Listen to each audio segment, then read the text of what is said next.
What's happening? Welcome in the Matt Bernier Show, DRF TV, live.drf.com, livestream.com, the Daily Racing Forms Twitter handle at DRF Inside Post, as well as the Daily Racing Forms Facebook page. My name is Matt Bernier. You can follow me on Twitter at Bernier_Matt. This is the recap edition. We're taking a look back at some racing from Labor Day weekend, closing weekend up at Saratoga Racecourse, closing weekend down at the Del Mar Thoroughbred Club. We're only going to go over 5 races. They're all of the Grade 1 variety, 1 for older horses, 4 for 2-year-olds, 2 for the boys, 2 for the girls.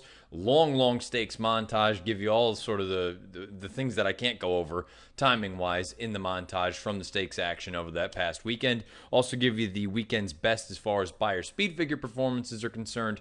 Get you ready for what's on deck for the rest of the week. And I understand by the time this comes out, the DRF TV schedule, most of these things are going to have already happened, but it is what it is. The holiday weekend, this thing gets thrown off a little bit.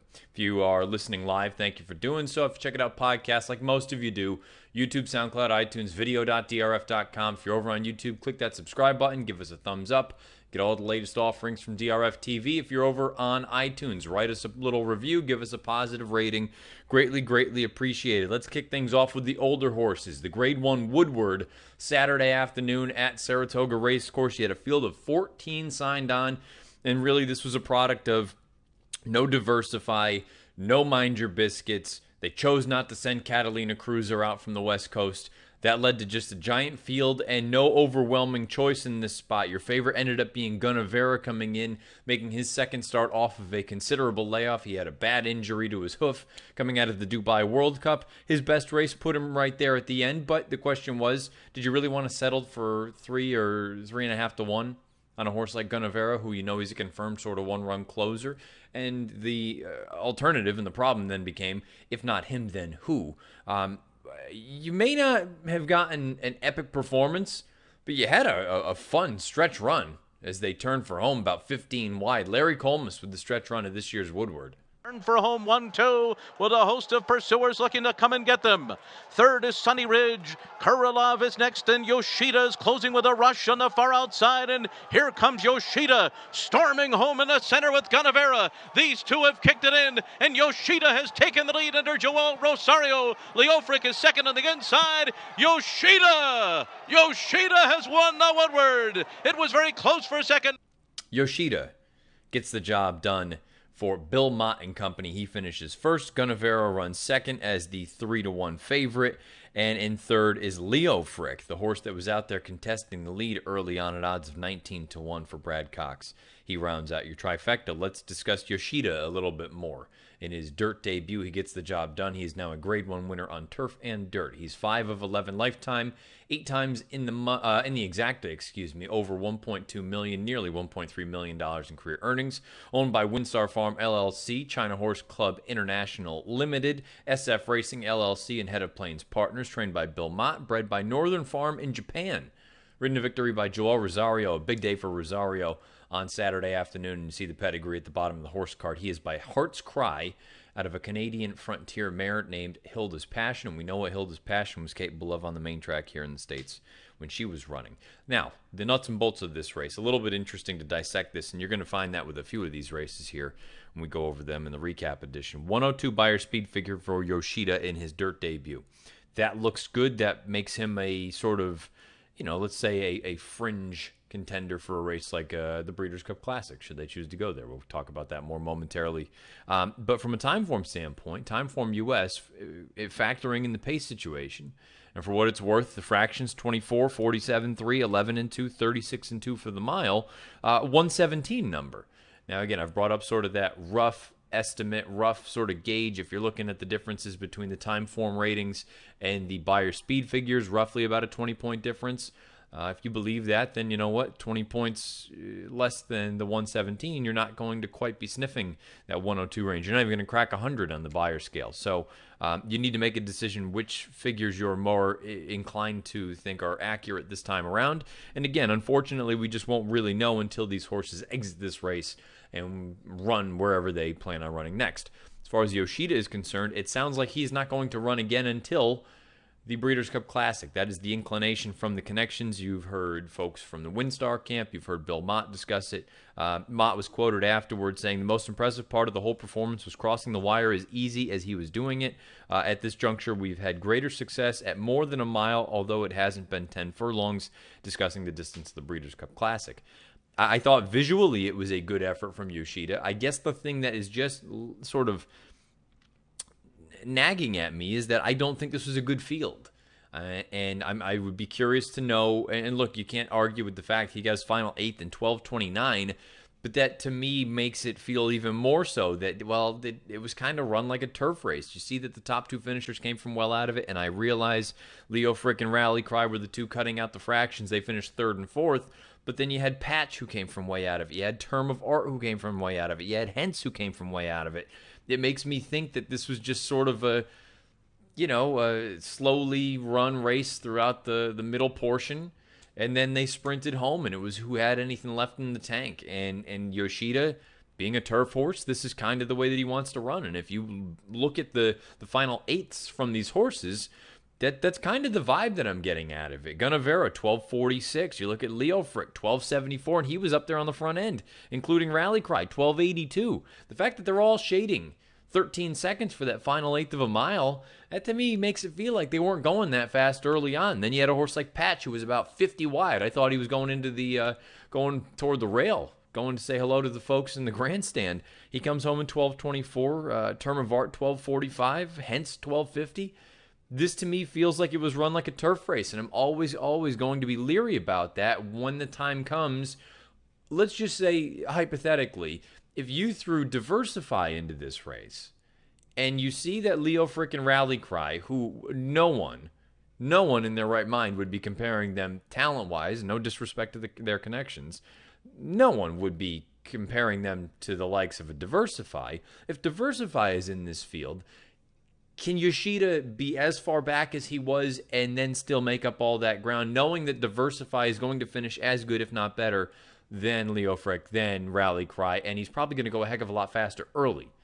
That, to me, is where it becomes a difficult sort of piece to analyze with a horse like a Yoshida or even a Gunnevera, who their best move is going to be at the end of the race. And on dirt, traditionally is probably not the right word, but usually that's not a winning recipe. Very infrequently do we see horses coming just, unless it's a complete pace meltdown, and I suppose that's a possibility. You never know, but I'm going to be curious to see, especially if we don't see Yoshida again until the Classic. Can he do it with a faster pace in front of him with more talented horses that aren't going to stop? Gunnevera, Antonio Sano, said this was a good race for his horse. 1.25 miles of the Classic is better for his horse.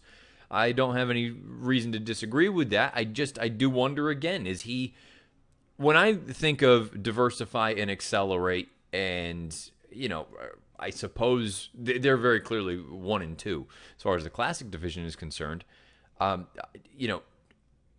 With their sort of tactical ability, where they're going to be a heck of a lot closer, if not outright on the lead, these 2 horses, are they going to just have way too much work to do? We'll find out. I think these are very nice horses.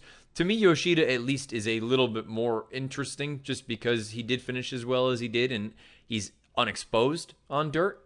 I mean, he's perfect. Now, again, I don't think he beat a heck of a lot in here, but I think it's at least interesting. If you were telling me that in the Classic Yoshida would be 35-1, maybe I'd listen.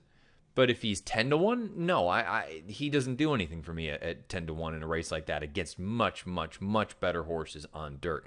To be honest with you, I personally would run Yoshida back on the turf, but I know that's not going to happen at this point. And by the way, he's worth his weight in gold now. He is a Grade 1 winner on dirt and turf. This is 2 weeks in a row at Saratoga that we had Grade 1 winners crowned on dirt and turf, and now their stud value goes through the roof, especially with Yoshida. He's got an international pedigree. So for the rest of the field, I don't want to sound like I'm giving this race short shrift. I mean, a very disappointing effort from Seeking the Soul. Hopefully everything is okay. Discreet Lover, it was one of those instances where he's probably due for a little bit of a clunker. And he's an overachiever. You're not going to sit here and knock this horse. Sunny Ridge, does he really want to go 1.1 miles? Is he really this kind of horse? Taproot was bad again. Imperative clearly can't run anymore. Patch, I guess, but why was he so far back when the pace didn't seem that fast? I mean, if he's going to be going 50 for a half or 51, he's just going to have no chance unless it's an absolute collapse up front. And those two pace setters, Leo Frick and Rally Cry, I thought they ran just fine, but I've never ever thought of them as grade 1 caliber. So I guess what I'm trying to say is Yoshida and Gunnevera, I thought they both ran well. They were both wide, particularly Gunnevera throughout. I'm just very, very unsure how I feel about them going toward a race like the Breeders' Cup Classic where, you know what, the horses on the front end that you're going to have to go and run down, they're probably a heck of a lot better than the likes of Leo Frick and Rally Cry. Yoshida, nonetheless, an impressive finish. Finished very, very well. Looked good. Galloped out very strong. If you told me he'd be 35, 40 to 1 in the Breeders' Cup Classic, maybe I'd be interested. 10 to 15, maybe I would just be considering him underneath. We'll wait and see, but the plan right now, it sounds like Yoshida, no more racing until the Breeders' Cup Classic, the first Saturday in November, beneath the Twin Spires at Churchill Downs. He gets the job done in the Grade 1 Woodward closing weekend up at Saratoga. 102 Beyer speed figure, 117 Timeform US rating.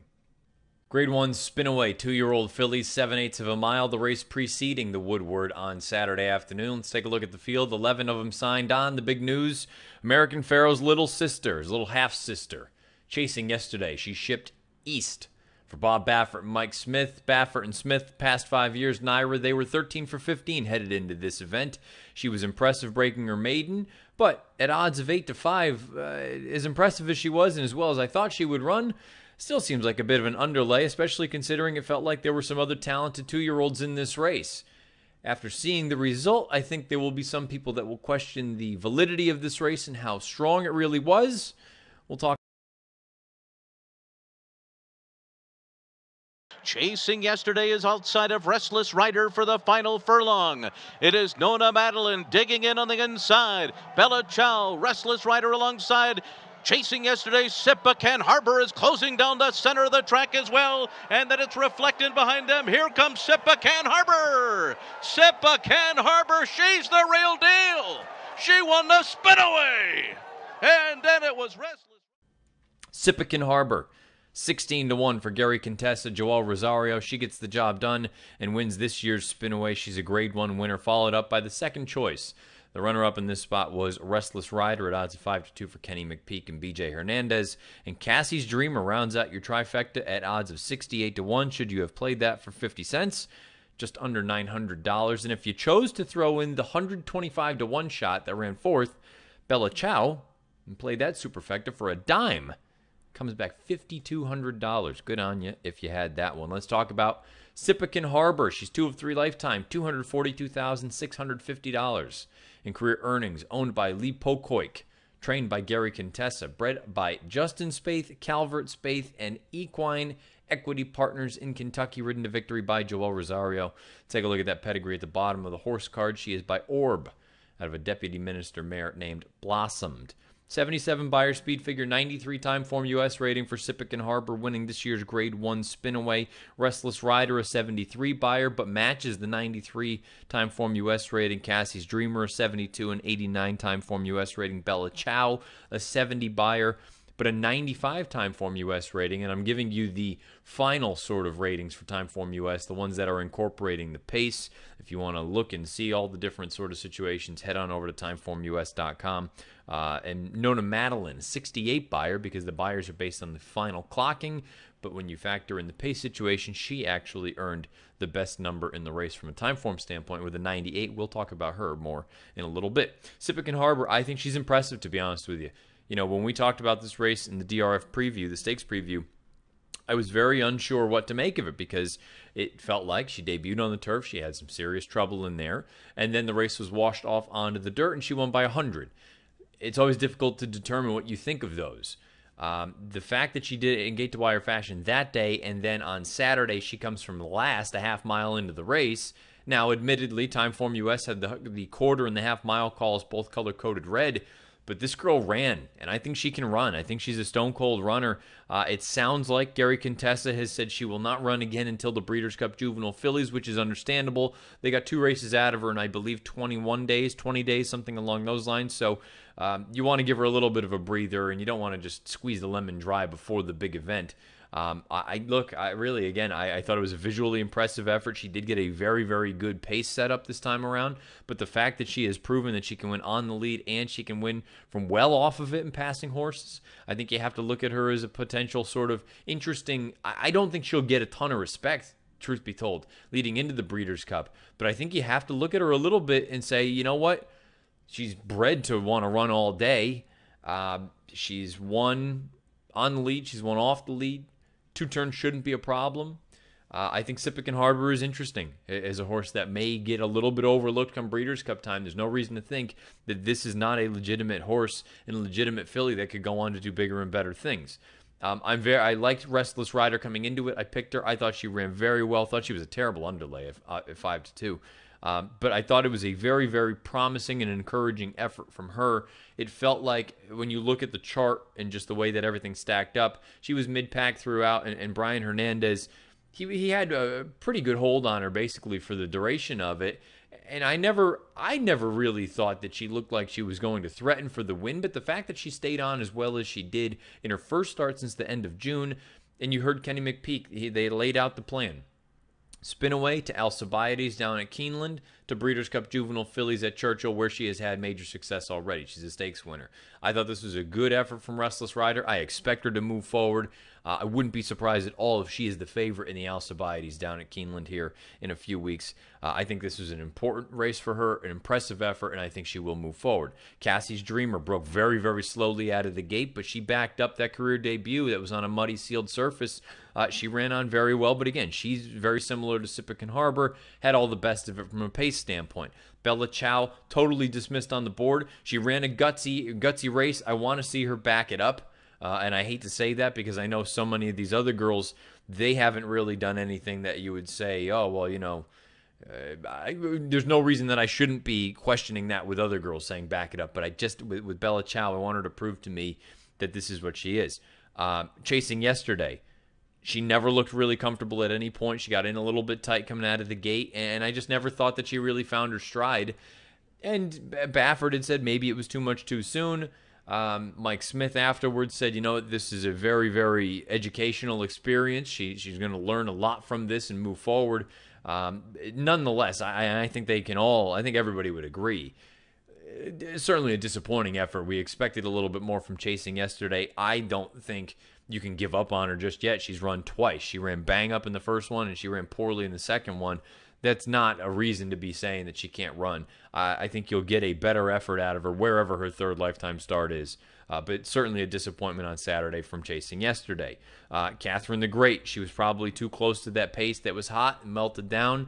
She finishes up the track. You know she's better than that, and you just hope that everything is okay. Guacamole was forwardly placed. She was an afterthought at 62-1, but the pace did her in, which is why, to me, outside of the top 2 horses, the horse that you want exiting this race is Nona Madeline, for a few reasons. First, let's discuss the pace situation. Again, I just brought up the other 2 horses that were up there contesting the pace with Nona Madeline. They finished 9th and 11th. Nona Madeline finishes 5th. She's beaten by a little more than 3, almost 4 lengths. But the fact that she was up there turning for home, she's in good order. She gets leaned on pretty badly by Bella Chow down the lane, and she finishes with some interest. I thought this was encouraging from a pace standpoint. More encouraging to me, she broke alertly, which she had not done in either one of her first 2 lifetime starts. I think that's a major sign, or potentially showing that she's putting it together, that she's learning. The pedigree is there, the connections are there. Pletcher and Velasquez, I think 2 turns is going to work for her. Be very interested to see where she comes back. Yes, she slowed down badly, and in that final 1/8 of a mile, she crawled home in 13:34. But considering how fast she had to go early on, how contested it was, I thought this was a big effort from her, and I think Nona Madeline could end up being a horse going forward that we hear from again, and perhaps you get a decent number on her wherever she shows up again.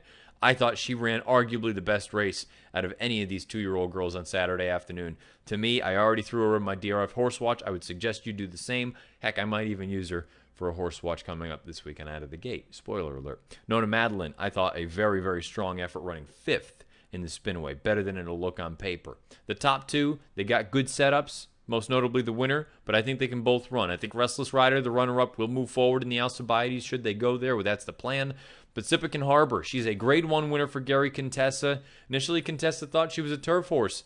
He's got a pretty darn good dirt horse on his hands as well. She's won on the lead. She's won from dead last. Sippican Harbor, she's bred to go 2 turns. Won't see her again until the Breeders' Cup Juvenile Fillies. But guess what? She might be an interesting one at a longer price. 77 buyer, 93 time form U.S. rating, winning the Grade 1 Spinaway. In the grand scheme of things, the Spinaway, pretty cut and dry. I understand we had a disappointment from chasing yesterday, but when you just handicap the race, and you just look at it as a very basic sort of example of handicapping. Fast pace signed on. Horses from the back of the pack benefited. They took advantage. They went on. They're the ones that got the benefit of the doubt, and they got the job done. Makes sense. That's usually how things go. They go fast early. The pace kind of collapses, helps the late runners get involved. On the flip side, you had a race like the Del Mar Debutante on Saturday. Field of 5 2-year-old fillies going 7/8 on the main track. I had said in the preview show that I thought you had 3 of the 5 potential favorites for the Breeders' Cup Juvenile Fillies running, between Brill, Bellafina, and Mother Mother. This race, I'm going to be very, very fascinated to see what happens going forward, because it was both confirmed but then also questioned. What did we see on Saturday? And we'll go into it bit by bit. First things first, Trevor Denman with the stretch run of this year's Del Mar Debutante. Bellafina's the one to beat, drawing clear from Mother Mother. Brill just did not fire today. They come for home, and it's Bellafina in front by 2. Mother Mother battling on, but Bellafina's too good at the 16th pole. Coming on late is Bougie Girl. Bellafina will come home to score under Flavion Pratt. Takes the Del Mar Debutante. Mother Mother second, Bougie Girl third, then Brill. Bellafina gets the job done. She wins by more than 4 lengths. She continues to be impressive when you look at things like margin of victory. She is now a dual-graded stakes winner. She is a Grade 1 winner. She gets the job done in the Del Mar Debutante at odds of 2-1. Mother Mother for Bob Baffert runs second at odds of 3-1, and third is Bougie Girl at 16-1. The 3-5 favorite Brill, very disappointing to run 4th. Now, let's talk about Bellafina, get the details about her. She has never been out of the exact in 3 lifetime starts, 2 victories, both of them graded stakes, over $300,000 in career earnings, owned by Kaleem Shah, Inc., trained by Simon Callahan, bred by JSM Equine LLC in Kentucky, ridden to victory by Flavian Pratt. And you can see the pedigree at the bottom of the horse card. She's by Quality Road out of a Malibu Moon mare, named Akron Moon. Now is when comes the interesting pieces of this whole thing. 75 buyer speed figure for Bellafina winning this year's Del Mar Debutante. Now, initially, you're probably going to look at that and say, well, you know, when you see what the girls out at Saratoga did, maybe that makes sense. The difficult thing here is we'll look at the fractions first things first. Every single fraction Timeform US had color-coded red, meaning it was fast. So you kind of expected it to be a staggerfest late. I didn't think it would be this slow. Bellafina comes home in 1475. Mother Mother, 1496. Bougie Girl, 1484. Brill, 1484. And Watch Me Burn, 1462. The overall fractions, this race was stopped in 25:51 for 7/8. That is painfully slow, to the point where I was speaking with someone while we were up at Saratoga wrapping up the NBC show, and I said that it almost sounds like it's wrong because it's that slow. And these girls coming into this race, mind you, and this is why I think this is going to be a very, very interesting handicapping exercise to take a look at this race and see going forward what does or doesn't come from it. Bellafina earned a 75, Mother Mother earned a 67, Bougie Girl a 60, Brill a 59, and Watch Me Burn a 52. Their races prior, Bellafina earned a 94, Mother Mother an 87, Bougie Girl an 84, Brill an 88, and Watch Me Burn a 67. If you just take that at face value, you're basically coming to the conclusion that the horse that all 5 of them regressed. and significantly. And the horse that regressed the least was the last place finisher, who went from a 67 to a 52, a 15-point regression as far as form is concerned. Now, I understand figure making is not a science, and it needs to be sort of a scenario where sometimes you gotta fudge the numbers a little bit, and you gotta make some calls. I have just such a hard time imagining, again, if we're going to just use sort of the barometer of, well, you know what, sometimes you got to take a look at the final time, and maybe that doesn't tell the whole story. I don't know that I can sit here and say all 5 of them regressed, some of them north of 20 points when they had all run fast, some of them multiple times over. On the flip side, you have Timeform US. Now, Timeform US, again, they factor in pace into the final ratings, but you also can have the raw final time. The raw final time for Bellafina was a 91 Timeform US rating. But when you factor in the pace, which again, they had all the calls color-coded red, meaning they were fast. When you factor in pace, she bumps up to a 106. And if we want to use that sort of 20-point differential between the two figs, you know where I'm going with that. Mother Raw, an 84, pace included, incorporated to that number, 102. Bougie Girl, 78, pace incorporated, an 87. Brill, 77 Raw, 86 with the pace incorporated. This, to me, is going to be a very, very difficult race, at least right now, to make a determination on and what you think of it. Because, plain and simple, if they all regress nearly, well, I'll just say 20 points on the Beyer scale, these girls are going to have some troubles come Breeders' Cup time. But if you want to say that the track was deep, as Simon Callahan has suggested, as other people have brought up, then maybe this race wasn't nearly as bad as it looked, and the final time can be excused. Again, we won't know until we see what these fillies come back to do. Now, speaking of that, it sounds like Bellafina, Mother, and Brill, they will all be pointed to the Chandelier out at Santa Anita on September the 29th. That's a 2-turn race at 1 mile and a 16th. Why is that important? Well, it's going to be their first time going 2 turns, and also the Breeders' Cup is at 2 turns, mile and a 16th. It'll be at Churchill Downs. The reason I'm most interested in it is because I know Simon Callahan has made mention that he believes Bellafina is ultimately going to be better with distance, and this was a quote from Callahan. I think she's really good, this filly. I think we have a filly that I'm confident can get the distance. Based on the way that she moves, I don't have any real issue with that. The only concern I have is, and I brought it up in the preview show, last time out in the Sorrento, she was very, very late to change leads, and I chalked that up to greenness. And that was her first time in blinkers, and you know, maybe it was just she's figuring things out. She never changed leads in a career debut. She didn't change leads on Saturday.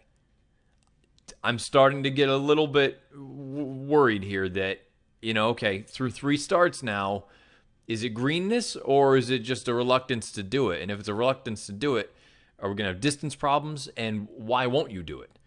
I'm sure some people will look at it and say, don't worry about it. If she keeps running like this, who cares what she does mechanically? That's fine. I understand. That's your opinion. To me, this is starting to become a little bit of a red flag. Makes my ears perk up and go, we gotta iron that out a little bit. No denying the talent. The talent is there.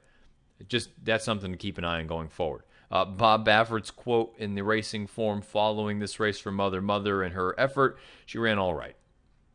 Not the most excited response we've heard from Baffert in the past, and I thought she just ran okay. She didn't run great, but compared to Brill, who ran very poorly, I think the top 2 have got to feel okay. Brill, when you listen to Jerry Hollendorf for his quote, I was surprised that she didn't run well. Drayden was surprised. I didn't have a horse at the meeting that worked better than her.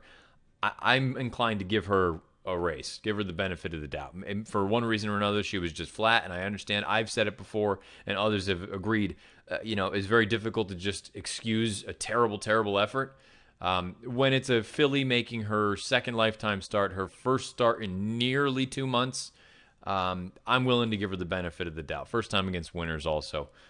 Brill is better than what you saw on Saturday. She has to be. She was really good in that debut. She has to be better than what you saw on Saturday. Is she a superstar? Maybe, maybe not. I don't know. But she's got to be better than what we saw on Saturday.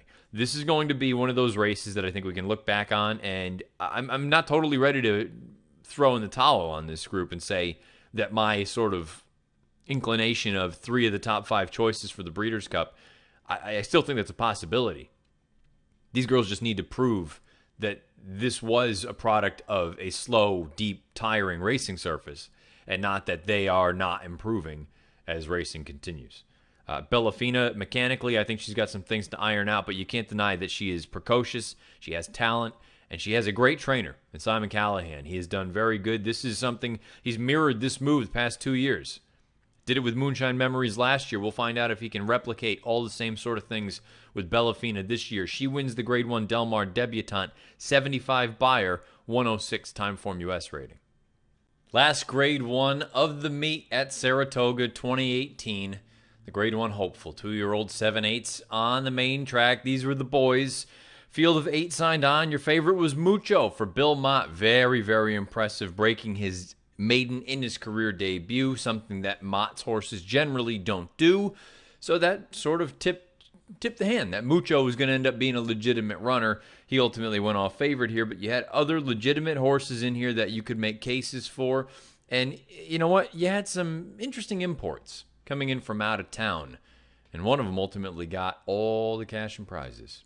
Larry Colemas with the stretch run of the Hopeful. Mucho turn for home across the track in the Hopeful. It is Mind Control, Mucho on the far outside, Nitrous in between those two. Sambaye is fourth. 3 of them still going at it. Mind Control, Nitrous, and Mucho. They continue to race across the track, and Mind Control is clinging to the lead. Mucho on the outside is second best to Mind Control in the Hopeful. And then came Nitrous. Mind Control gets the job done coming in from Monmouth Park with John Velasquez aboard at odds of 10-1. Mucho runs a good second in his second lifetime start at odds of even money, and Nitrous for Steve Asmussen runs third at odds of 9-2. Let's take a look at Mind Control. Never been out of the exacta in 3 lifetime starts, 2 times a winner. Over $220,000 in career earnings. Owned by Red Oak Stable Brunetti and Madicket Stables LLC. Trained by Gregory Sacco. Sacco's first Grade 1 victory in all of his years of training. Congratulations. Bred by Red Oak Stable in Kentucky. Ridden to victory by John Velasquez. And you see the pedigree at the bottom of the horse card. He's modestly bred. He is by Stay Thirsty out of a Lightning and Thunder mare named Feel That Fire. 84 Beyer speed figure, 105 Timeform US rating. For Mind Control, winning the Hopeful on Monday afternoon. Came home in 12:88, but you know what? He was the one up there setting the fractions throughout. 22-4, 45-3, 10 flat for 3/4, 22-4 stops the clock for 7/8. I thought it was a good effort. When you look and see the flow of this race, not a heck of a lot of running going on from the back of the pack, so I suppose maybe you want to take it a little bit with a grain of salt, but at the end of the day, this is a nice horse. He's done some good things already in 3 lifetime starts. He's a Grade 1 winner already. I don't really have anything to knock about this horse. You hear Sacco, he talks about it. The natural progression would be the Champagne. 1 turn, of course, then on to the Breeders' Cup Juvenile. Nothing is written in stone, but it would definitely be logical. I don't have anything to knock about this horse. The 105 Timeform rating, that makes sense. The 84 Beyer makes sense. I think he fits in here. I think he's a nice, talented horse. We'll find out how far this pedigree takes him. But to date, I don't have any knocks against this horse. Mucho, thought he ran just fine considering first time against winners, first time going out to 7/8 of a mile. I would imagine he's only going to get better, especially with additional distance. Nitrous packed to the left lead again at the end of that run. That's kind of his MO at this point. To me, he feels more like a sprinter than anything else, but time will tell. Sombaye, I feel like Sombaye is that kind of horse where it's a little bit uncharacteristic for Pletcher to have this kind of horse, but usually you kind of can see you got a precocious one. You're going to get a couple of graded stakes. You know, how good is he actually? He's run a number of times now, and I don't think he's gotten considerably faster. He's the kind of horse to me that, you know what, maybe this was just he got good at the right time, picked up a number of graded stakes, and perhaps now, as everyone else continues to progress and fill out and build into their body, maybe somebody gets past a little bit here. Dreammaker, I liked him coming into this. I thought it was an okay effort and just okay. I'd like to think 2 turns is still going to be better for him, but at the end of the day, a little bit of a disappointing effort that he never looked like he was going to threaten at any point. One other horse that I would just throw out there from a visual standpoint, That would be grand. Never threatened for the victory, never even really threatened for a placing. Finished 6th in this spot beneath the Rad Ortiz coming in from the Mid-Atlantic for Dale Capuano. I love the way that he galloped out, though.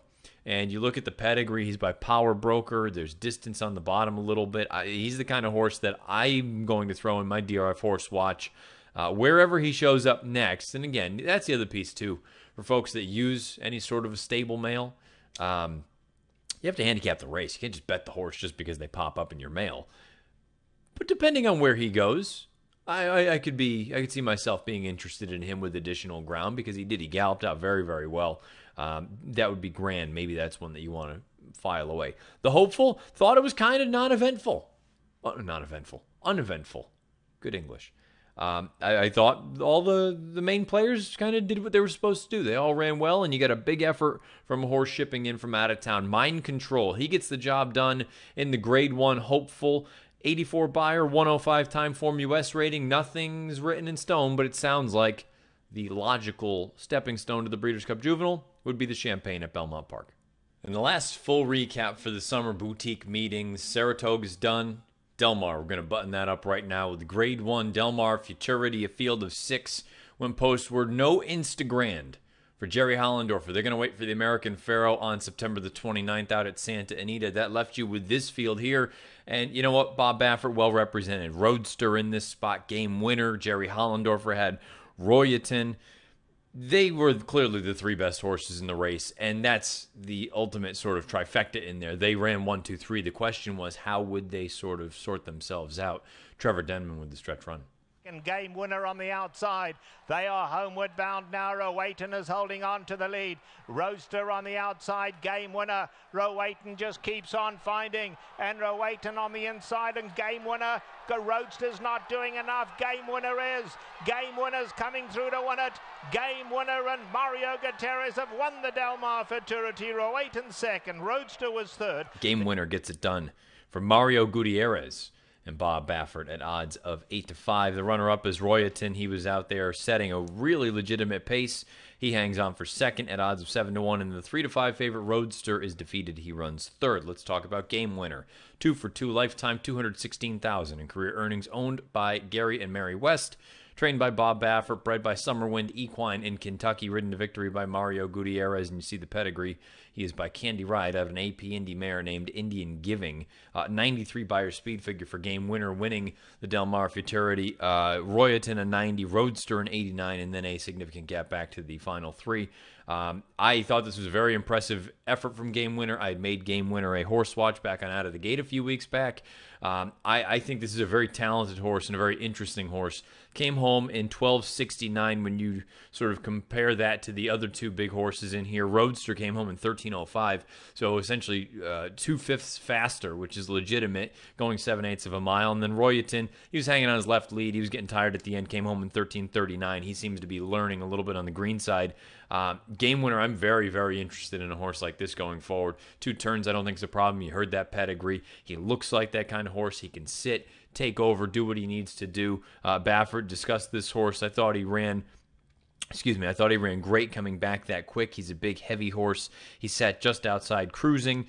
The reason, and Steve Anderson's write-up about this race, that Mario Gutierrez was employed for the ride, in large part because he's recently been working with Lafitte Pincay Jr., whom Baffert holds in high regard. That's why you saw such a unique jockey-trainer combo, because we usually don't see Gutierrez ride for Baffert, especially in a big race like this. Big effort here from this horse and a great ride from Gutierrez, keeping the horse out in the clear. Both Game Winner and Roadster are it's been a long week. Both potential runners for the American Pharoah out at Santa Anita on the 29th of September. They would have to run into Instagrand, but to be honest, after seeing an effort like this at a Game Winner, I wouldn't be terrified of Instagrand. As good as he has looked in those 2 lifetime starts, I think distance is only going to help a horse like Game Winner. On the flip side, Roadster, Baffert seemed very, very disappointed in this effort. His quote afterward, he usually takes you there, but he was struggling. I expected more than that. Roadster is a horse who was very visually impressive in his career debut. He comes back, and he wasn't bad here. Clearly, an 89 buyer, that's nothing to sneeze at, and I think he will move forward. Just the question is, if Baffert was this disappointed, then clearly there must be more there. And I would say think long and hard before you throw him out or you want to try to use this race against him, because one, it wasn't a bad race, and two, the connections thought there would be more there. So maybe you get a better effort from him coming out next time around. At the end of the day, I think the top three are all very, very talented, but I'm most interested in the winner. I think Game Winner could be that kind of horse that you see going forward that does some bigger and better things, especially once you stretch him out to 2 turns. Game Winner wins the Del Mar Futurity, the final graded stakes race of the Summer Boutique Meetings, with a 93 Beyer speed figure. Sounds like it's on to another Grade 1 out at Santa Anita. That's going to wrap it up as far as the deep recaps are concerned. We're going to throw it into a stakes montage, which get your popcorn ready, to quote Terrell Owens. This is going to go on for quite some time. You've got racing action from all over the place on Labor Day weekend. You name it. Saratoga, Monmouth, Del Mar, Kentucky Downs, Louisiana Downs, Parks. Got it all covered for you. Here is this week's stakes montage. On the moon again comes wide. Lamont Grease is next. Homeland Security on the far outside. Lady Montour trying to get another furlong here. On top by 2. And then it's Santa Monica, followed by Danceland. And on the moon again on the outside is Lady Montour. She's going to go every step of the way. And the Glens Falls, winning it by 3 lengths on the wire. Caught 5-6 wide, but coming after them. Vasilika's in there too. Homeward bound, they still have to get to Fahan Mura's holding on. Fahan Mura's holding on to the lead. Vasilika, Cambodia on the grandstand side. Vasilika doing best as they run down to the wire. Vasilika to win it. Vasilika won it. Cambodia had to settle for second. Then to the stretch, up the ante, turning for home in front here. Coming to the 8th pole with the lead. Raging Bull is let loose on the far outside, and March to the Arch comes charging through an opening on the inside. Then Golden Brown and Hot Springs. Here's Raging Bull on the outside of Up the Ante. Raging Bull to the front. Raging Bull wins the Saranac. Up the Ante was second. Biting Star down at the rail. Synchrony rides the rail, and he starts to come with his rally. There's an 1/8 of a mile to go. A Biting Star is digging in. Synchrony and Irish Straight as Conquest Enforcer comes up empty. Synchrony coming through on the inside to take the lead. Another powerful effort from Synchrony under Joe Bravo to win the Red Bank. We're been on the outside now, and she is cut loose, gets a reminder, and here comes Alicia's World after Viva Vegas, and she's up alongside with a furlong left to go. Viva Vegas won't lie down. Alicia's World up alongside. Alicia's World takes the lead from Viva Vegas late, and Alicia's World, a workmanlike victory in the Violet Stakes. And Krampus trails, but only 5 lengths off the lead. At the top of the stretch now, they bear down and get serious. On the lead is Great Wide Open, but here comes the competition. Bound for Nowhere got the jump. Mr. Misunderstood's going to really have to fly, as Bound for Nowhere is strong past mid-stretch. It's Bound for Nowhere 2 in front, 3 in front. Then Great Wide Open, Mr. Misunderstood, a late bid from Krampus. It is Bound for Nowhere in front. Bound for Nowhere from Great Wide Open and Julio Garcia. It is Bound for Nowhere as they capture the Tourist Mile. A big second from Great Wide Open. Well, now can he get through? Rider Comet going to hook to the outside. Now he has room. Rider Comet let loose on the outside. River Boyne is in there. Kazan is finishing gamely on the outside. River Boyne. Here's Rider Comet. Rider Comet. What a performance today. Rider Comet and Drayton Van Dyke take the Del Mar Derby impressively. 44.93 half mile. These two neck and neck coming to the final furlong. And then it's Cathedral Reader, followed by Sower and Moonshine Memories. It is Dream Tree. Dream Tree has taken the lead here, taking off from Mia Mischief late. Moonshine Memories is finishing well, but Dream Tree's got it. Dream Tree comes back strong under Mike Smith in the Prioress. Martel got a great run through at the rail, goes up to get the lead. Takio Squared is running on. Rajika did not go on. Down the center, Honcho's coming home late, but it's Hartel in full flight for the wire. Now King of Speed gets a late run. Takio Squared, any one of the three. Hartel's hanging on. Hartel, King of Speed. King of Speed got him. King of Speed up to win it. Hartel second. Corban comes up to them 3 wide. Forge in behind the leaders and Inspector Lindley. And now Voodoo Song has lost the lead. Projected has taken over, and Voodoo Song has thrown in the towel, and here's Corban on the outside. Corban and Projected and Corban. Forge splitting those two, trying to find a seam late. The 3 of them will hit the wire, and the Bernard Baruch, and they were across the track. And Rainbow Air. Three abreast, top of the stretch. Pure Sensation on the inside. Smiling Causeway set down the filly between. On the outside, Vision Perfect. Imprimus trying to get involved late on the outside. Vision Perfect, Pure Sensation. They're head-to-head. Here comes Rainbow Air with a late bid. Vision Perfect, Pure Sensation. Nothing to separate those two. Deep stretch. Pure Sensation digs in. Pure Sensation will not be denied. Summering gets the lead. Summering taken on by Bizwax on the outside. Posh Holly running on late as well. Coming for home now, and Summering finds more, just been handridden. And Summering opening up. Lady Prancelot's come out the clouds. Lady Prancelot, but Summering's too good. And Summering wins it stylishly. Summering to a very game Lady There you have it, the Labor Day weekend stakes montage. And let's throw it, as we always do, into the weekend's best Buyer Speed Figure performances. They've got all the age groups in there. We've got all the surfaces taken care of. Here we go. The 2-year-old male's game winner. You just saw him win the Del Mar Futurity with a 93 Buyer Speed Figure. 2-year-old filly sneaking out an 85 in a maiden special weight affair down at Del Mar. 2-year-old males on turf. We have a tie. Henley's Joy and Tracksmith. They both earned 73s in the Kentucky Downs Juvenile. 2-year-old fillies on turf. Rihanna, a 79 buyer in a maiden special weight race at Del Mar. 3-year-old males, Limation, the winner of the Super Derby down at Louisiana Downs with a 97 buyer. 3-year-old fillies, Dream Tree. She was very impressive with a 100 buyer in the Prioress up at Saratoga. She may have just stamped herself as a legitimate threat for the filly and mare sprint in the Breeders' Cup. 3-year-old males on turf, McGarren, a 98 and a non-winners of 2 lifetime. You don't usually see that very often at Saratoga. 3-year-old fillies on turf. We have another tie. Helen's Tiger and Mighty Scarlet. They both earned 86s in non-winners of 1 other thans, but at 2 different tracks. One at Del Mar, one at Saratoga. Older males on dirt we saw at the top of the show. Yoshida, a 102 buyer winning the Woodward at Saratoga. Older females. Zipper's Hero, a 91 in a stakes race down at Parks. Older males on turf. 3-way tie with that 3-way photo in the Bernard Baruch. You had Carbon, you had Forge, you had Projected. 102 buyers. And the older fillies on turf. Fillies and mares, I should say. Basilica, 98 buyer in the John C. Mabie out at the Del Mar Thoroughbred Club. There you have it, the weekend's best performances from a Buyer Speed Figure standpoint on the Matt Bernier Show.